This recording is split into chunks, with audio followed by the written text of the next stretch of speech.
안녕하세요. 한국산업기술진흥원 여인태입니다. 저희가 지난번에 처음 포커스 코너 구성해서 진행을 했었는데 사실 부족한 면이 좀 많았습니다. 그럼에도 불구하고 좀 많은 분들이 좋게 보셨다고 말씀을 해주셔서 감사하다는 말씀 먼저 드리고요. 앞으로도 저희가 재밌는 코너 잘 구성하도록 하겠습니다. 많은 관심 부탁드리겠습니다. 오늘 주제는 산업기술정책 펀드입니다. 이 펀드라는 말 앞에 산업기술정책이라는 말이 붙어 있어서 사실 이게 뭔지 조금 궁금하신 분들도 많으실 것 같아요. 그래서 오늘은 업무 담당하시는 우리 김동욱 책임연구원님 모시고 궁금한 부분들을 제가 대신 물어보도록 하겠습니다. 그럼 김동욱 책임님, 본인 소개 부탁드리겠습니다. 안녕하세요. 한국산업기술진흥원 사업화금융팀 김동욱 책임연구원입니다. 원내에서 사실 유일하게 팀명에 금융이 들어가 있는 사업화금융팀에서 근무를 하고 있고요.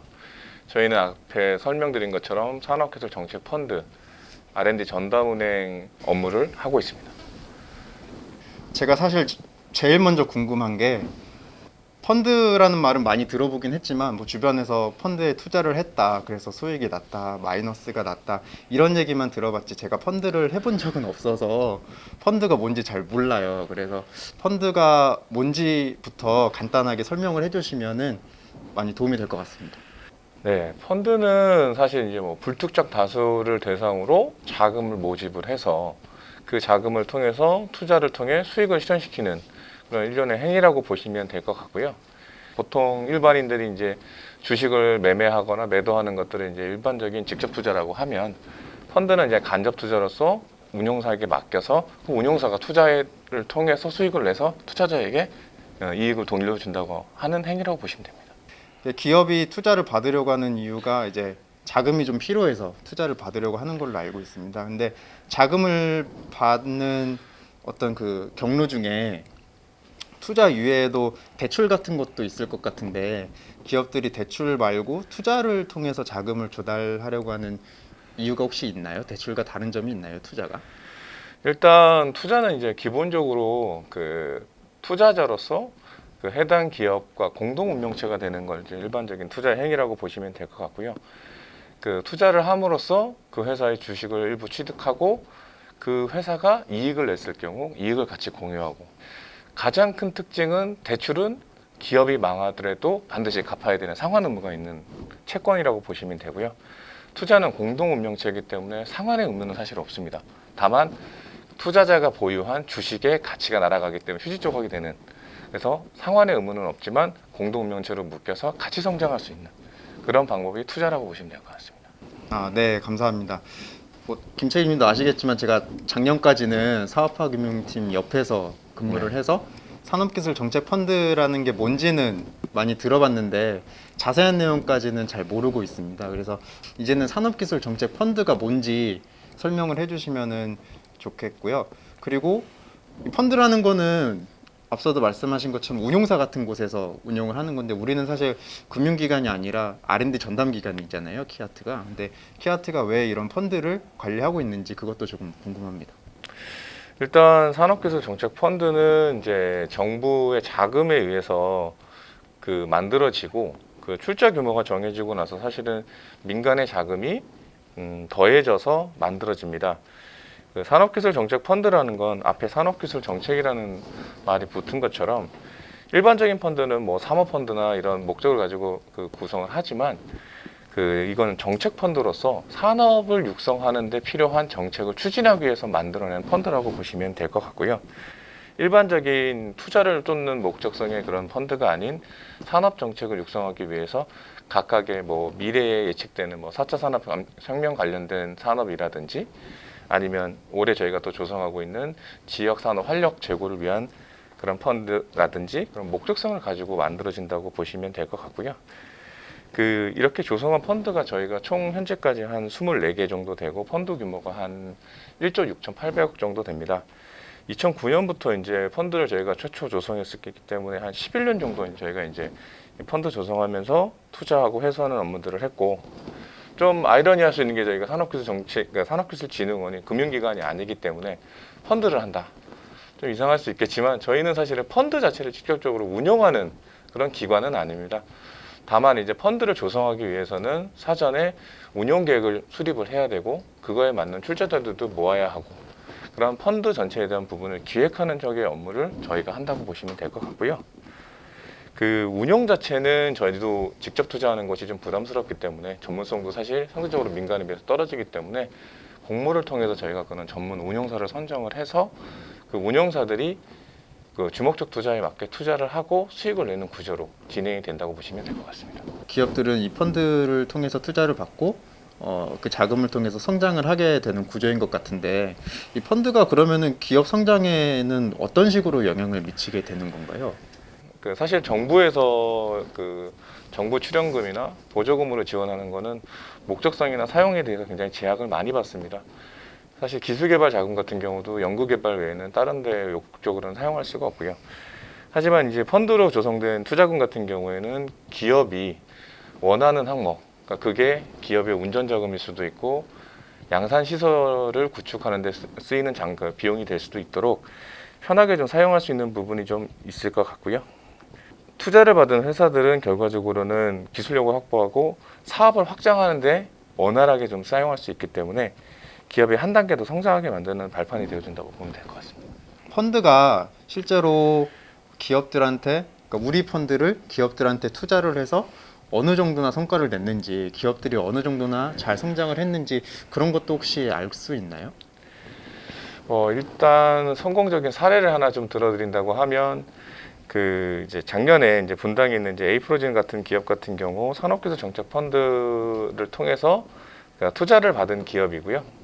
현재 그 오송에 한 뭐 3,700억 정도의 그 공장 시설을 확장을 하고 있고요. 그래서 그 저번 주에 이제 그 해당 기업에 대한 대표분도 만났을 때 일반적인 이제 정부의 지원들은 목적성이 명확하기 때문에 다른 용도로 사용하기가 어려운데 투자금 같은 경우에는 그 사용처 자체가 기업하고 투자자랑 어느 정도 선에서 협의만 되면 좀 편하게 더 쓸 수 있기 때문에 그리고 저희가 18년도에 그 저희 산업기술 정책 펀드에 대해서 지원을 받은 기업하고 동종업계의 유사 기업을 저희가 비교 분석을 했었을 때 고용은 약 한 30%, 매출 같은 경우에도 한 40% 가까이 지원을 받지 않은 기업보다는 그 높게 나타난 것으로 분석됐습니다. 듣고 보니까 실제로 매출도 많이 오르고 고용도 많이 창출하고 펀드가 진짜 효과가 많이 큰 것 같습니다. 설명해 주실 때 펀드 자체가 정부 자금도 들어가지만 민간 자금도 같이 들어가서 그런 형태로 조성이 된다고 말씀을 해주셨는데 어떤 식으로 조성이 되는지 설명을 좀 듣고 싶습니다. 올해도 아까 조성하는 펀드가 있다고 말씀을 잠깐 하신 것 같은데 그걸로 예를 들어서 좀 설명 부탁드리겠습니다.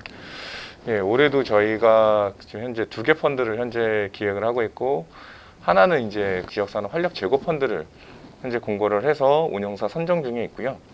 그리고 이제 하반기에 그 산업진흥화를 진흥하기 위해서 약 800억 원 규모의 그 산업진흥화 펀드를 그 기획해서 그 조성할 예정입니다. 그래서 아까 말씀하신 것처럼 공공자금 같은 경우에는 그 펀드를 구성하는데 코어가 됩니다. 이 코어가 된다는 말은 주요 출자자인 정부, 그러니까 뭐 예를 든다면 지역 활력 펀드 같은 경우는 저희 키아트와 산업은행 그리고 성장금융이 공동으로 출자를 해서 일정 수준 이상의 자금을 먼저 모읍니다. 그리고 나서 운영사를 선정해서 민간 자금을 이제 매칭을 하도록 하게 되어 있는데 민간에서는 그 일반적인 사모펀드들이 많이 돌아다니기 때문에 정부가 투자하는 펀드에 대한 신뢰성이 좀 높은 편입니다. 그래서 정부가 조성 시에 이런 코어가 돼주면 민간 자금인 뭐 국민연금이라든지 아니면 우정국에서 운영하고 있는 자금이라든지 각종 공제에서 운영하는 자금들이 저희 쪽에 같이 매칭돼서 투자가 되고요. 일반적으로 이제 민간 레버리징이라고 하는데 그래서 펀드의 전체 자금 규모를 크게 키웁니다. 그렇게 우선 구성돼서 운영이 되고 그 통상적으로는 한 저희가 그 조성하는 금액의 한 1.6배 정도의 그 자금이 조성이 되는 걸로 보시면 될 것 같습니다. 정부 돈하고 민간 돈하고 같이 들어가서 펀드가 조성이 되는데 이 정부 자금의 출처는 그럼 어떻게 되는 건가요? 우리는 어떤 돈이 있어서 이 펀드에 투자할 수 있게 되는 건가요? 저희가 09년도에 저희가 2차례에 걸쳐서 약 한 1,000억 정도의 규모를 이제 국가로부터 저희가 출연을 받았고요. 그 출연금을 기반으로 저희가 펀드를 조성하고 투자하고 펀드가 청산하고 이제 회수하는 그런 절차를 거쳐서 그 펀드 회수금이라는 게 이제 만들어집니다. 그럼 저희는 이제 펀드 회수금을 모아서 그 다음 펀드를 또 조성할 때 재투자를 하는 방식으로 재원이 활용된다고 보시면 될 것 같고요. 그 다음에 산업은행이나 아니면 한국성장금융 같은 데도 그런 용도의 출자 회수금이 많기 때문에 그런 부분을 어떻게 운영할지 고민이 많기 때문에 그런 부분들이 같이 돈이 모여서 공공자금에 대한 펀드 기본 결손 규모로 사용이 된다고 보시면 될 것 같습니다. 기업분들께서 이 투자라는 것을 받기 굉장히 어려워하신다고 들었어요. 우리가 펀드를 비록 관리하고 조성하고 하는 게 우리의 역할이긴 하지만 이런 관리하고 조성하는 역할 이외에도 좀 기업들이 투자를 받을 수 있도록 지원하는 내용도 혹시 있나요? 사실 기업들이 가장 힘들어하는 거는 투자자를 만날 수 있는 기회가 굉장히 적다는 거고, 두 번째 이제 힘든 부분은 투자자를 만났을 때 어떻게 IR을 해야 되는지 방법을 모르시는 경우가 사실 많습니다. 그래서 이런 부분에 대한 저희가 좀 그 투자자와 기업 간의 갭을 좀 저희가 좀 메꾸기 위해서 저희는 이제 벤처기업 협회와 손잡고 매년 그 키아트 IR 페스티벌 그리고 키아트 투자 상담회 오픈 IR 코칭 등을 통해서 기업들이 투자자를 대상으로 자금 조달에 대한 기회 제공과 그 자금 제공을 위해서 IR을 하는 스킬을 저희가 올려주는 것들을 지원을 하고 있습니다. 그러니까 그런 많은 업무도 하고 계시고 그리고 무엇보다도 펀드 규모가 굉장히 크잖아요. 네. 작으면은 몇백억 규모에서 크면은 몇천억 규모로 운영이 되는 걸로 알고 있는데 사실 그렇게 금액이 큰 단위의 어떤 업무를 진행하시면은 쉽지 않으실 것 같거든요. 이 펀드를 운영하시면서 어떤 생각을 좀 가지고 업무를 하시는지도 간단히 말씀해 주시면 좋을 것 같습니다. 사실 투자에 대한 부분은 저희가 기술 개발 자금을 지원해 주는 거랑은 좀 다르게 투자 자금이 저희가 아닌 운용사를 통해서 좀 지원이 되고 그 부분이 뭐 짧게 1, 2년에서 길게는 4, 5년 이후에 그 청산하거나 회수하는 단계에서 사실 성과가 많이 발생하는 경우가 있어서 단기적으로 제가 올해 지원했던 기업이 3년 이내 성장하는 걸 제 눈으로 사실 좀 보기는 어렵습니다. 하지만 이제 제가 말씀드렸던 에이프로젠처럼 그 투자했던 투자금을 기반으로 기업이 성장해서 어느 순간에 신문이라든지 인터넷에서 기사를 보게 된다 그러면 굉장히 사실 좀 기분이 좀 좋고요. 다만 이제 좀 아쉬운 부분들은 저희가 이제 기업을 발굴하고 투자자와 매칭해서 그 투자까지 성공하는 데는 사실 10개 기업이면 1개 기업밖에 되지 않습니다. 사실 투자의 문턱이 굉장히 높은 편이라서 그런 부분에 있어서는 저희가 뭐 펀드 규모가 작진 않지만 아직까지도 투자를 원하시는 기업들한테 널리 사실 이제 투자의 기회를 제공 못 해드리는 점이 좀 아쉬운 부분이 있고요. 그래서 사실 상시적으로 저희가 이제 이런 투자 연계를 할 수 있는 플랫폼을 좀 저희가 구축을 하기 위해서 노력을 많이 하고 있고요. 아마 하반기에는 뭐 미약하게나마 그런 결과물을 좀 보여드릴 수 있을 것 같습니다. 뭐 보람도 많이 느끼고 계신다고 하셨고 또 개선하기 위한 더 기업들이 투자를 잘 받을 수 있도록 도와주기 위한 역할을 또 하반기에 하신다고 하니까 이제 앞으로도 이 산업기술 정책 펀드가 각 정책 목적에 맞는 어떤 산업들과 그리고 자금을 필요로 하는 기업들한테 지원이 될 수 있도록 많은 도움을 주시고 열심히 띄워주실 거라고 믿겠습니다. 저희가 벌써 마무리할 시간이 됐습니다. 김동철님 오늘 바쁘신데 참석해 주셔서 정말 감사드리고 좋은 말씀 많이 해주셔서 감사드리고요. 오늘 주제인 산업기술 정책 펀드와 관련된 내용은 어울림 37호를 통해서 더 자세한 내용 확인하실 수 있습니다. 그래서 들어오셔서 많은 내용 더 확인해 보시고요. 오늘 영상이 유익하고 재미있으셨다면 구독과 좋아요도 한 번씩 눌러주시면 감사하겠습니다. 저희는 다음 어울림에서 또 재미있는 주제로 찾아뵙고 좋은 정보 드리도록 하겠습니다. 감사합니다.